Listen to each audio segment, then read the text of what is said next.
Sucedió alrededor del mediodía en el Centro Cultural Kirchner. Allí el proyecto de reformas que el gobierno neoliberal a cargo de Mauricio Macri quiere instrumentar para la Argentina, es decir, para una parte de la Argentina. Quien les habla cree que difícilmente en todo lo que se va a hablar sobre manera en la reforma que se va a hacer para el trabajo, la reforma laboral, pueda haber algo ventajoso, bueno, noble, respetuoso de los derechos conseguidos para el trabajador. El informe es este.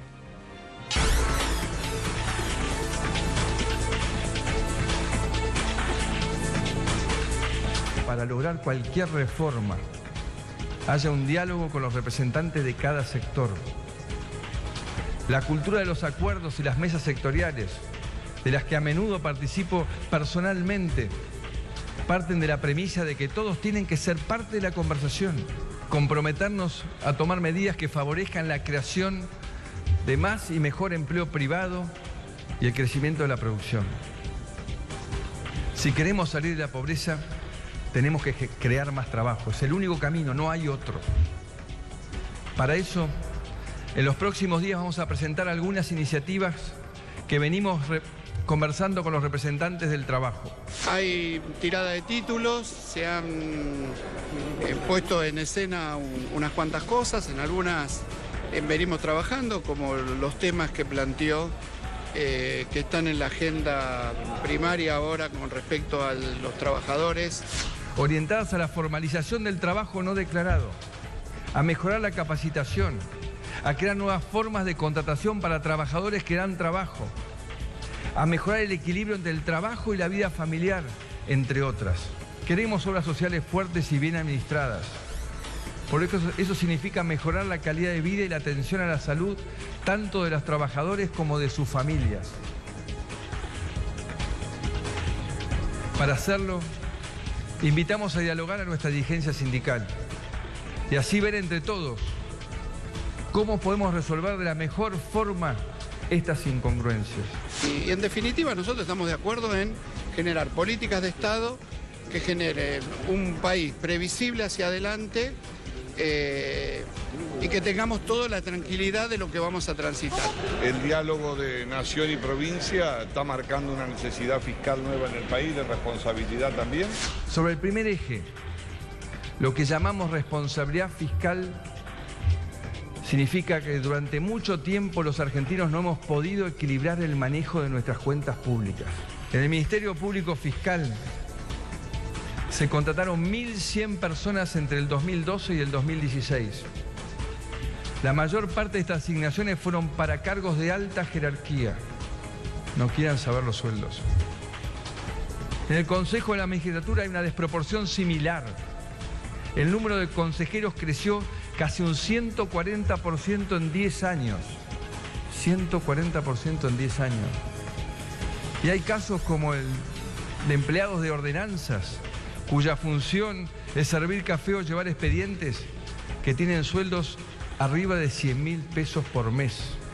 Bueno, creo que hay que, por eso digo, ver la letra chica, ver el contenido de esas propuestas, cómo impactan económicamente, cómo impactan sobre las provincias, sobre los recursos, cómo impactan sobre el sector económico. Vamos a seguir combatiendo los excesos en la litigiosidad laboral, que se ha convertido en el negocio de unos vivos. La mafia de los juicios laborales es uno de los principales enemigos de la creación de trabajo en nuestro país. Por eso, insisto a las provincias para que adhieran a la nueva ley de RT aprobada este año. Lamento que hasta ahora hayan adherido solo 2 distritos, Córdoba y la Ciudad de Buenos Aires, y que haya solo 2 proyectos que tienen media sanción, Buenos Aires y Mendoza. Sé que en otras provincias están en tratamiento y les pido que aceleren el trámite, porque hay pocas cosas más importantes que esto para ayudar a crear trabajo. Mire usted si Macri pidiera austeridad para sus amigos en los negocios, ganar un poco menos. Mire si efectivamente la élite dominante fuera menos cruel con el trabajador. Todo lo que sí se está diciendo tiene como síntesis que usted, trabajador, tiene que ganar menos. Ahora dígame la verdad, usted que gana siempre muy por debajo de sus expectativas, con un 50% ganando un sueldo miserable que no llega a compensar lo que necesita la canasta básica. ¿Cuánto menos está dispuesto a ganar? ¿Cuánto menos necesitan ellos que usted gane para que el sueldo de 16.000 pesos, que no alcanza para nada, o 17.000, que sigue siendo una miseria, no sean los $1.000 que a ellos les afligen en la comparación que hacen con México, con Venezuela, etcétera? ¿Por qué pudo funcionar el país durante 10 o 12 años con el obrero mejor pagado de América Latina? ¿Cómo esto fue posible? ¿Se fundió el país? ¿Se fundieron los trabajadores? ¿O se dieron una vida muy superior a la que les están ofreciendo?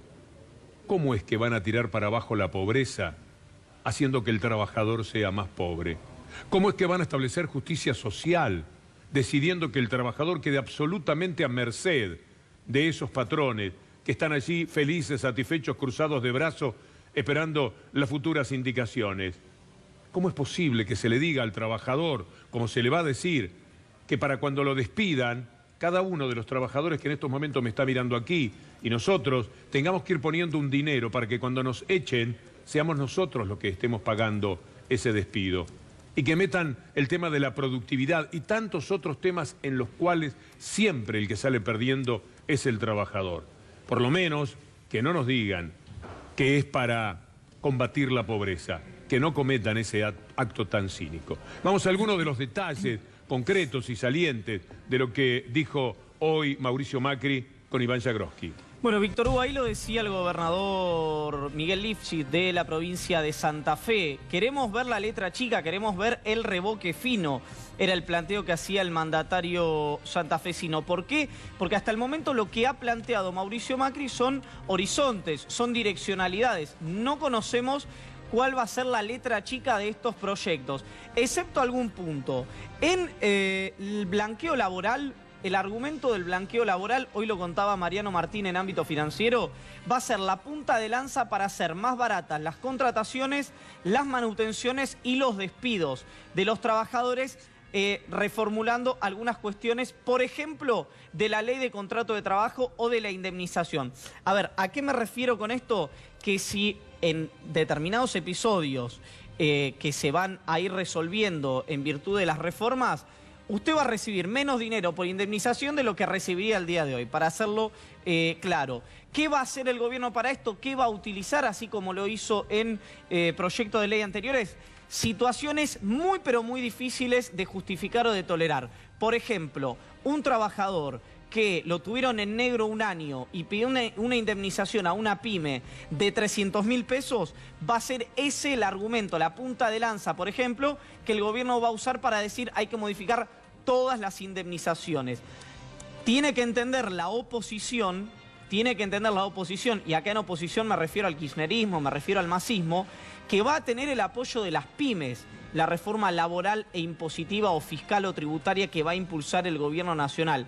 Dicho esto, por lo menos a mí en off, por las propias entidades de las pymes. En este momento están reunidos el Ministerio de Trabajo con empresarios, con abogados de la CGT, presentándole lo que el Ministerio de Trabajo llama la Ley de Ordenamiento Laboral, que consta de más de 100 artículos, que consta de 9 capítulos y que lo que van a hacer, entre otras cosas, va a ser tocar la ley de contratos de trabajo, que era una cuestión casi sacrosanta. Después, como argumento simbólico, va a recortar la planta política del Estado del gobierno. Es decir, va a haber ministros, viceministros, secretarios y tal vez no haya más subsecretarios. Es algo simbólico que no gravita en el presupuesto final. Y va a impulsar a partir del año que viene un congelamiento de la planta estatal. Exactamente lo mismo que hizo en su momento Domingo Felipe Cavallo, allá cuando era el superministro de los años 90. Eso, Víctor Hugo, por ahora desde el punto de vista de lo laboral. No tocamos todavía la seguridad social. Sí, y otros temas como por ejemplo jubilaciones, ya que mencionás. Exacto. Vamos a ver qué dijo al respecto. Y estamos orgullosos también de la reparación histórica, que ha permitido corregir el haber a más de 1 millón de jubilados. Pero sabemos que nuestro sistema previsional esconde serias inequidades y no es sustentable. A mi entender, no debería haber jubilaciones de privilegio ni regímenes especiales que, por ejemplo, habiliten sin justificación a que algunos se jubilen a los 40 o los 50 años, mientras otros tienen que trabajar hasta los 65. En la Ley de Reparación Histórica se previó la creación de un consejo para diseñar un nuevo sistema previsional dentro de un plazo de 3 años. El sistema seguirá siendo universal, público, solidario y de reparto. Pero también necesitamos que sea integral, sustentable y justo, y que busque que todos los argentinos trabajemos al mismo tiempo. Por eso en las próximas semanas vamos a convocar a la comisión prevista en dicha ley, para que las fuerzas políticas, representantes de jubilados, trabajadores, empresarios, académicos, expertos previsionales, en un proceso participativo puedan elaborar una propuesta para que el Congreso trate oportunamente. Hasta que esa reforma entre en vigencia, vamos a presentar algunas propuestas para la transición. Todo esto lo vamos a revisar más adelante con Mirta Tundis para poder dar respuesta profesional a lo que está diciendo Mauricio Macri. Pero ya me adelanto a decirles que cuando él habla del orgullo que le provoca la reparación histórica para los jubilados, está hablando de una estafa colosal. Estafó la confianza, estafó la buena fe de quienes creyeron que efectivamente podía haber algo más que un promedio de 700 pesos para una reparación que por supuesto no ha sido tal y que solamente sirvió para que él, su hermano Gianfranco, su amigo del alma Caputo, su socio Mindlin, el que le compró los bienes, etcétera, declarasen que tenían afuera del país 200 millones de dólares y estafaran una vez más al país. ¿De qué se siente orgulloso Macri cuando dice estamos orgullosos? ¿A qué se refiere? ¿A la estafa a los jubilados, que le salió muy bien? ¿O a la brutal cantidad de dinero que pudo declarar con su hermano, sus amigos y su familia, haciendo trampa, primero en la ley y luego con un decreto que permitió que todos los familiares de los funcionarios declarasen el dinero que tenían fuera del país? Vamos a ver lo que ha dicho sobre los juicios laborales. Yo le pido que usted, trabajador, preste atención porque todos hemos tenido problemas y todos los vamos a tener en esta pulseada que se produce con quienes son nuestros empleadores, que toman de nosotros lo mejor, nuestras horas de trabajo, nuestro tiempo, se quedan con nuestra vida de los 20 a los 50 años y un día se les ocurre que nos tienen que echar. Y este gobierno va a procurar que usted durante esos 30 años haya pagado una partecita de su sueldo o una parte para que usted mismo se pague el despido cuando lo quieran echar.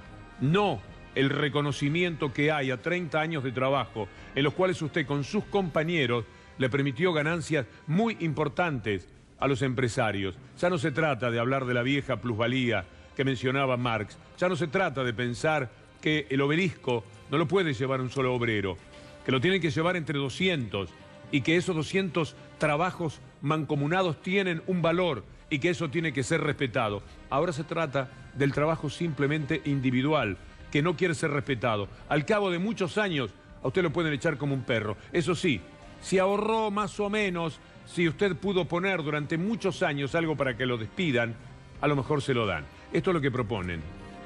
País, vamos a seguir combatiendo los excesos en la litigiosidad laboral, que se ha convertido en el negocio de unos vivos. La mafia de los juicios laborales es uno de los principales enemigos de la creación de trabajo en nuestro país. Por eso, insisto a las provincias para que adhieran a la nueva ley de RT aprobada este año. Lamento que hasta ahora hayan adherido solo 2 distritos. Hay pocas cosas más importantes que esto para ayudar a crear trabajo. Bueno, esto es lo que nos espera, Iván, ¿eh? Vos que sos tan joven, empezá a ahorrar para pagarte el despido. Mire, Víctor Hugo, le estaba preguntando justamente a alguien que está en la reunión. ¿Dónde estás? Tenés que hacer ahorros, ¿eh?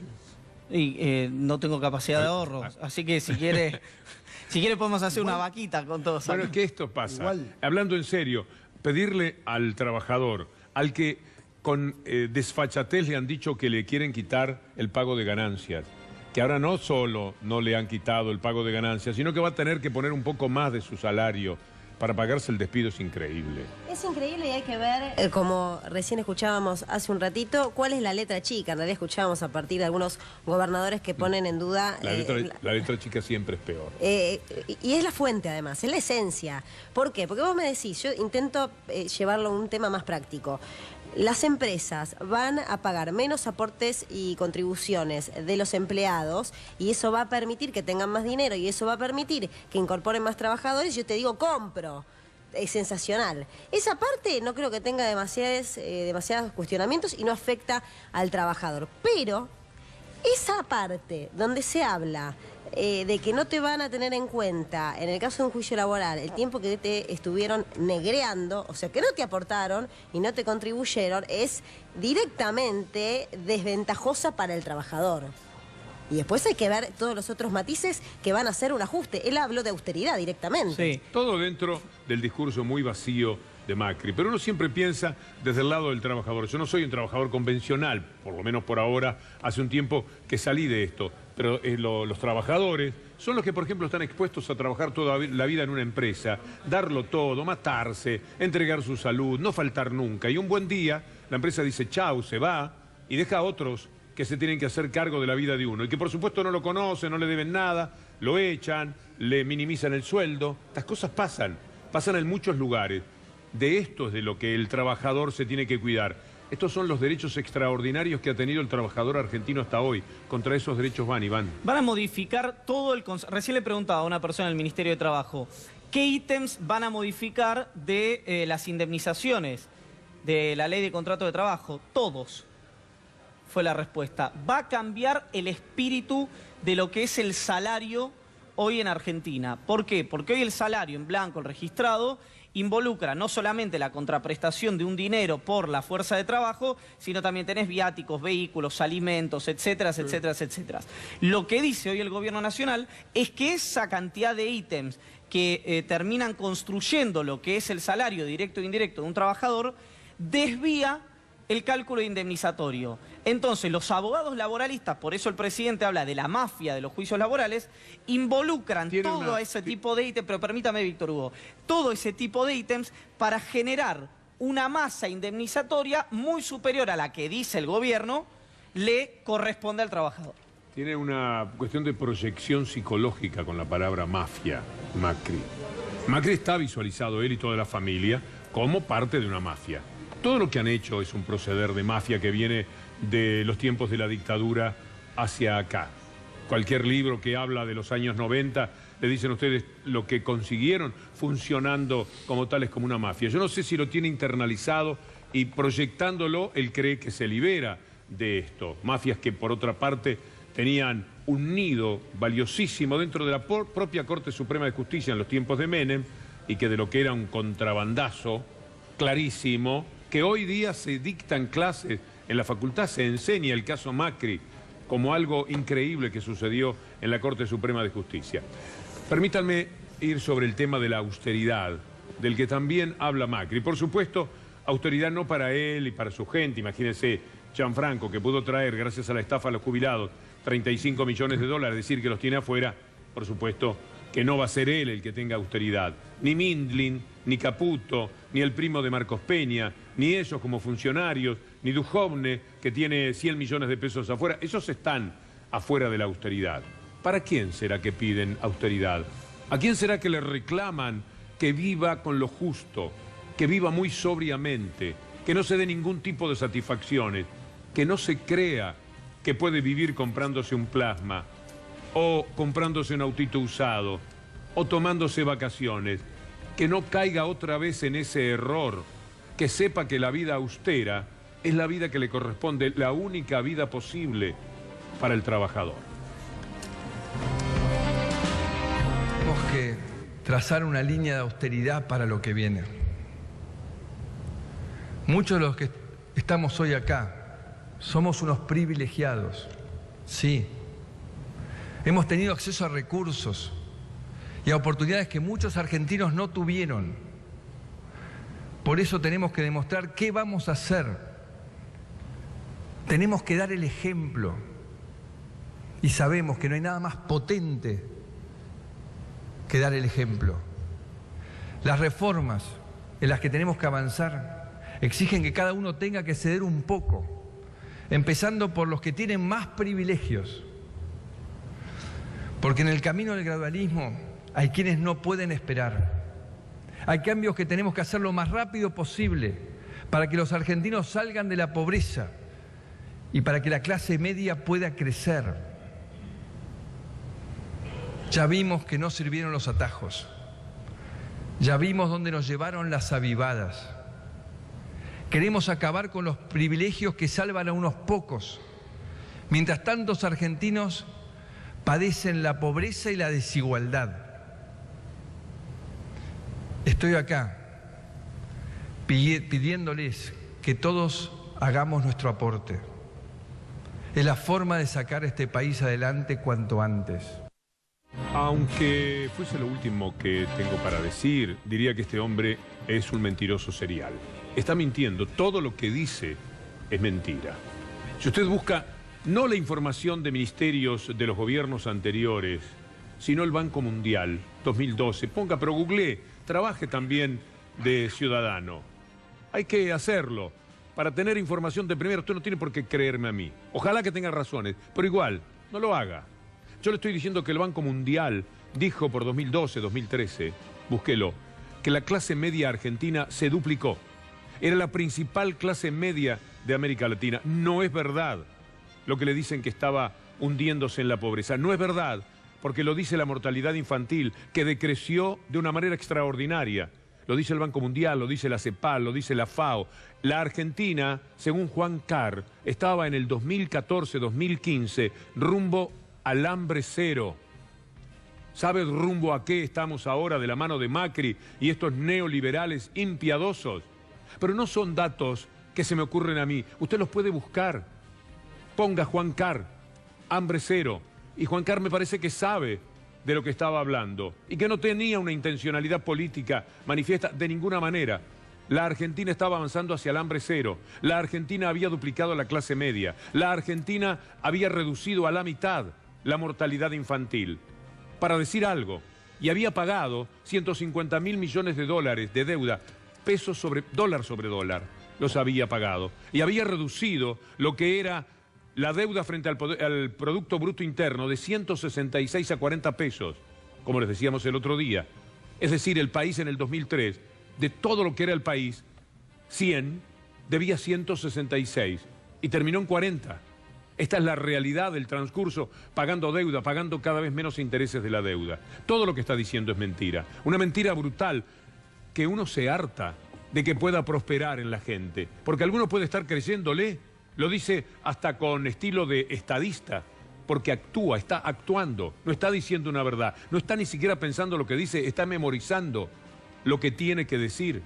Porque esto no se corresponde de ninguna manera con la verdad anterior o con la verdad presente, y mucho menos con la verdad de reducir la pobreza, que lo único que él hizo fue aumentarla en apenas 1 año y medio de trabajo. Esa pobreza mal medida, esa pobreza que compara los ingresos con los gastos y que por supuesto no es suficiente, pero de todas maneras es la única medida que hay.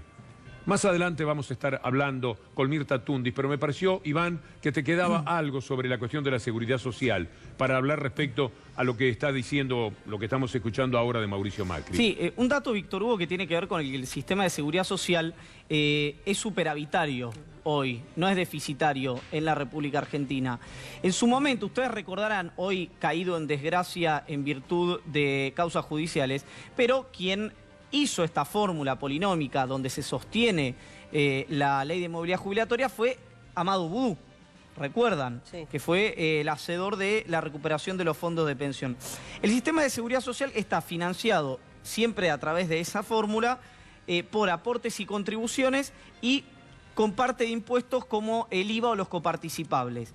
Lo que hacía o lo que hace la fórmula de movilidad jubilatoria, que ahora va a ser reemplazada, va a ser modificada, según dijo el jefe de gabinete Marcos Peña, era que las jubilaciones crecen cuando crecen los salarios o cuando crecen los recursos.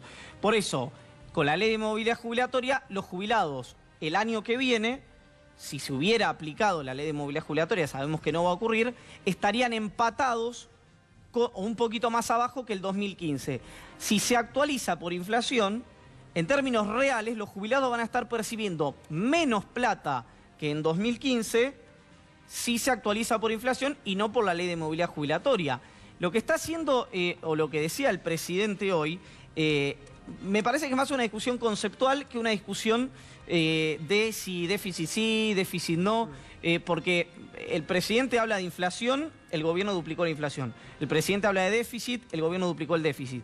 El presidente habla de que no le gusta tomar deuda y no sé en cuánto multiplicó la deuda, pero fue muchísimo más. Los resultados no están a la vista de la gestión del presidente. En 2002-2003, salida de la convertibilidad, por ejemplo, del PBI los jubilados eran entre el 4 y el 5%. Hoy son el 10%.